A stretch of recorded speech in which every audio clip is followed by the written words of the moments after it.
साखी। जय श्री झूलेलाल। सिंधी समाचार राजस्थान में तव्हां सभिनि जो स्वागत आहे।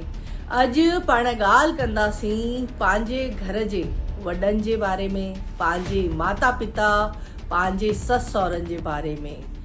त सिंधी समाचार राजस्थान ते तमामु वधीक मैसेज ऐं कॉल आया आहिनि कि असांजा नुंहरूं पुट असांखे ध्यानु नथा ॾियनि, असांखे पुछनि नथा, असांजो ख़्यालु नथा रखनि। त इहो ॾाढो गंभीर विषय आहे। त अचो सिंधी समाचार राजस्थान ते पाण इन ते चर्चा था करूं। चवंदा आहियूं न पाण कि धरती गोल आहे। शून्य जेॾीमहिल ठहंदो आहे न त शुरू थींदो आहे, उते ई अंत थींदो आहे। उअं ई कर्म त पाण करे विझंदा आहियूं, पर उन जो भुगतान जेॾीमहिल भरंदा आहियूं न त पाण खे पछतावो थींदो आहे कि ही पाण खां कीअं पियो थिए, ही ॻाल्हि कीअं पई थिए। त किथे न किथे पाण खे वीचार करणो आहे। पाण पंहिंजे वॾनि जूं आसीसाऊं दुआऊं वरितियूं आहिनि, उन्हनि जो ख़्यालु रखियो आहे।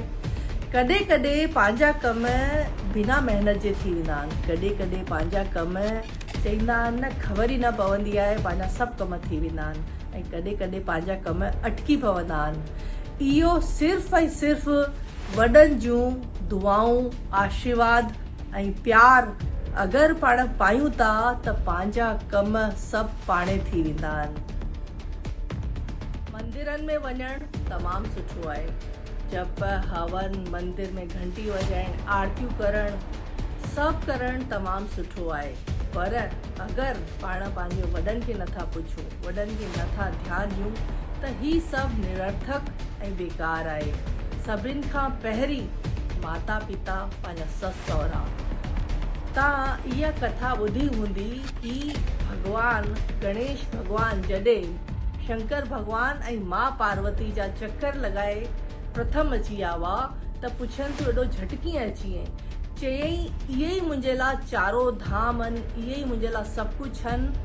त अॼु पाण जेॾीमहिल पंहिंजे घर कार्ज थींदा आहिनि, कम थींदा आहिनि त सभिनि खां पहिरीं पाण भॻवानु गणेश खे पूजंदा आहियूं, पोइ पाण कम कंदा आहियूं। छोकी हुन पंहिंजे माता पिता खे सर्वोच्चम ऐं उच्च स्थान ऐं उच्च जॻह ते विहारियईं कि मुंहिंजे लाइ कुझु बि पहिरीं कोन्हे, सिर्फ़ु ऐं सिर्फ़ु मुंहिंजा माता पिता ई पहिरीं आहिनि। जॾहिं पाण का ॻाल्हि न सम्झंदा हुआसीं त पाण पंहिंजे वॾनि वटि, पंहिंजे माता पिता वटि वेंदा हुआसीं। हिकु दफ़ो न, ॿ दफ़ा न, 10 दफ़ा उन्हनि खां कुझु पुछंदा हुआसीं ऐं हू ॾाढे ई प्यार सां पाण खे हर ॻाल्हि सम्झाईंदा हुआ। चाहे उहा दुनियादारी हुजे, चाहे उहा नंढी वॾी ॻाल्हि हुजे, पर हू पाण खे सवले नमूने सम्झाईंदा हुआ। छिड़बूं ॾेई गुस्से सां पाण खे जवाबु न ॾींदा हुआ ऐं पाण खे ख़ुशि रखंदा हुआ। अॼु पाण वटि हू अचनि था, मिसाल खणो, नंढो मोबाइल ई कुझु नंढी वॾी ॻाल्हि सम्झणु, पुछणु, पाण छा था करूं? अॼु न सुभाणे न परीहं। तव्हांखे 4 दफ़ा ॿुधायो आहे, तव्हांखे 10 दफ़ा ॿुधायो आहे, तव्हांखे सम्झ नथी अचे। इहे अखर पाण ॻाल्हायूं था पंहिंजे घर जे वॾनि खे। वर्षियूं कंदा आहियूं, श्राद्ध कंदा आहियूं, सत्संग रखाईंदा आहियूं। पाण अहिड़ा जेके बि पंहिंजो हिकु रीति रिवाज आहे पाण अपनाईंदा आहियूं ऐं सुठे नमूने अपनाईंदा आहियूं कि मुंहिंजे पिता खे ही वणंदो हो, मुंहिंजे ॾाॾे खे ही वणंदो हो, मुंहिंजी ॾाॾी खे ही वणंदो हो, पाण हू खाराईंदा आहियूं। पर चईंदा आहिनि न जेॾीमहिल हू अॻियां हुजनि, जेॾीमहिल हू तव्हां वटि हुजनि, उन्हनि खे खपे छा? तव्हां 5 मिंट उन्हनि जे अॻियां अची करे हथु पकड़ो कि बाबा कहिड़ो हाल आहे, अम्मा कहिड़ो हाल आहे, तव्हांजी तबियत ठीकु आहे? हू गोरियुनि खां वधीक तव्हांजी इन आवाज़ सां ख़ुशि थी वेंदा। हू तव्हां उन्हनि जे अॻियां वेही रहंदा कि बाबा का तकलीफ़ त कान्हे।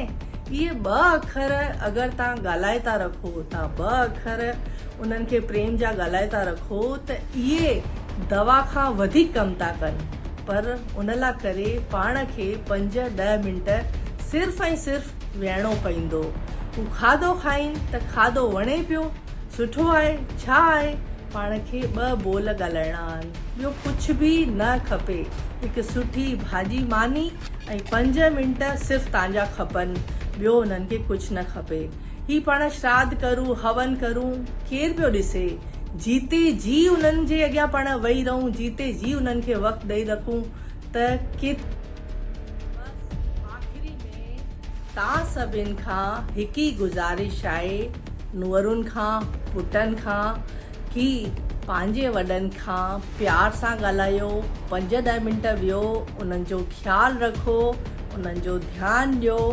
बसि हू तव्हांखां एतिरी ई अपील पिया कनि। सिंधी समाचार राजस्थान जे द्वारा असांखां इहा उन्हनि जेकी ॻाल्हि रखाई आहे, पंहिंजे सिंधी सभिनि भाउरनि ऐं सभिनि भेनरुनि खे, सभिनि नुंहरुनि खे, सभिनि धीअरुनि खे, छोकी ॻाल्हि हिकु ई आहे, सभिनि जा माउ पीउ हिकु ई आहिनि, त पाण खे उन्हनि जो सम्मान, उन्हनि जो आशीर्वाद, उन्हनि जो प्यार पाण सभिनि खे पाइणो आहे ऐं उन्हनि जे आशीर्वाद सां ई पाण खे अॻियां वधिणो आहे। सतनाम साखी, जय झूलेलाल।